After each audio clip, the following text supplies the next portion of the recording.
They had a good thing going. They had their own momentum.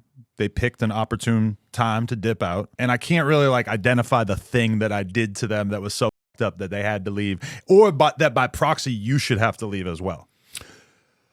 That was a lot. I was just like, man, like, because Okay. Sharp and Adam 22 recently sat down and talked about the big breakup No Jumper had. Sharp went on to explain to Adam why he did not leave No Jumper the same time everybody else did. And in all reality, he makes a pretty good point. Here's what he had to say. To be honest, we'll start it from the beginning. Yeah. And how I felt about it was, like, I tried to stay out of it. Man, I really did. Like, I didn't want to, even though I knew I was going to take heat already, just because, like, I couldn't ignore this one. Like, you know what I'm saying? I couldn't be like, oh, well, business Sharp as usual. just stay business as usual. Like, you know what I'm saying? Like, I don't know what's going on. Like, I'm just mind my business. It kind of drugged me into it. So, Man, like and subscribe real quick. It'll help your brother out. you know, dealing with it from, you know, some of the viewers and being like, oh, Sharp, you need to leave, or Sharp, you need to start your own shit. I'm like, I've had no problems here in this building. Like, none. I don't have any problems with our agreements. I don't have any problems with, like, I don't sit here with malice in my heart towards you. I just don't, bro. If I did, I'd rather call you. You know how I get out. Yeah, if you think about it, Sharp really had no major issues with Adam. He really had his own lane. Like, all of his drama was basically with the female guests that he would argue with. I could be wrong, but I don't think he's gotten into a back and forth with any of his coworkers or even Adam 22. So the drama that he has created on the show literally gets up and walks out. He doesn't have to sit there and work with them every day.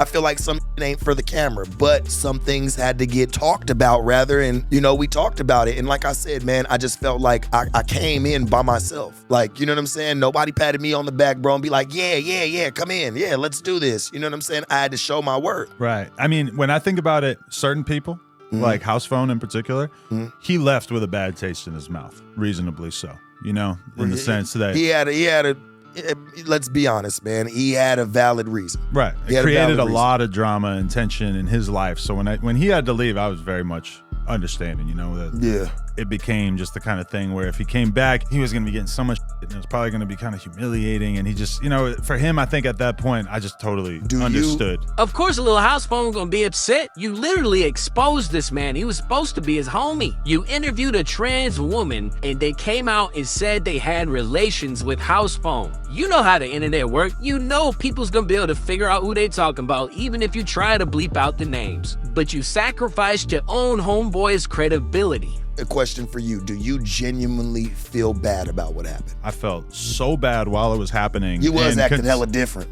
Yeah, I was depressed. I was up in the head. And that's one thing I realized too, is I can't even like come on the podcast and say like I'm depressed over this, because they take it for weakness and they take it for you trying to play the victim. To be honest, I think out of all the that's happened, I don't think you ever allow this to happen again.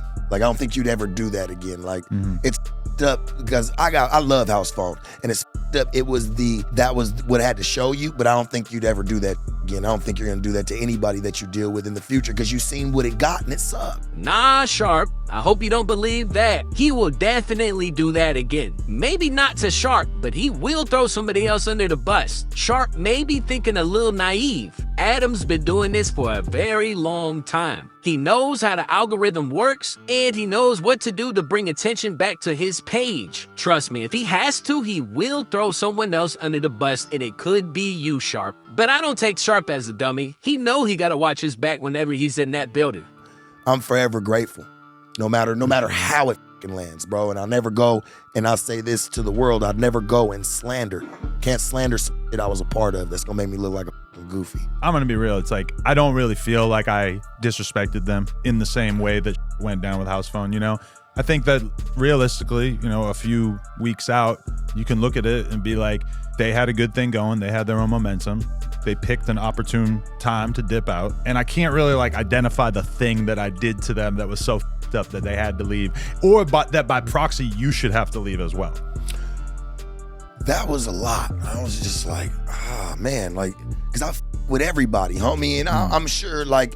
Okay, Adam is tripping right there. I guess he doesn't look at what he did to AD, Lush, and DoKnow as being bad. You can see Sharp didn't really touch on that right there. It seemed like he thought about it, then he switched the subject. AD was supposed to be Adam's right-hand man. Then he starts talking ish behind his back to Lush, Then after Lush went and spoke too much, he ended up firing Lush on live. Well, kicked him off the stream and then fired him. And then earlier this year, he made DoKnow look bad with the Hispanic community. They was looking at DoKnow like, yo bro, can you take down this misinformation? DoKnow asked Adam and Adam said no. Later in the pod, he mentioned Trell, and I would say he didn't really do nothing bad to Trell, but Trell and AD is tight, and then Trell already got his fake immunity thing going on. He about was ready to get up out of there. Yeah man, tell me what y'all think in the comments. Y'all think Sharp should have left? You think No Jumper could bounce back? Or is it over with? Man, go ahead and like, comment, subscribe, and do whatever you gotta do for the rest of the day.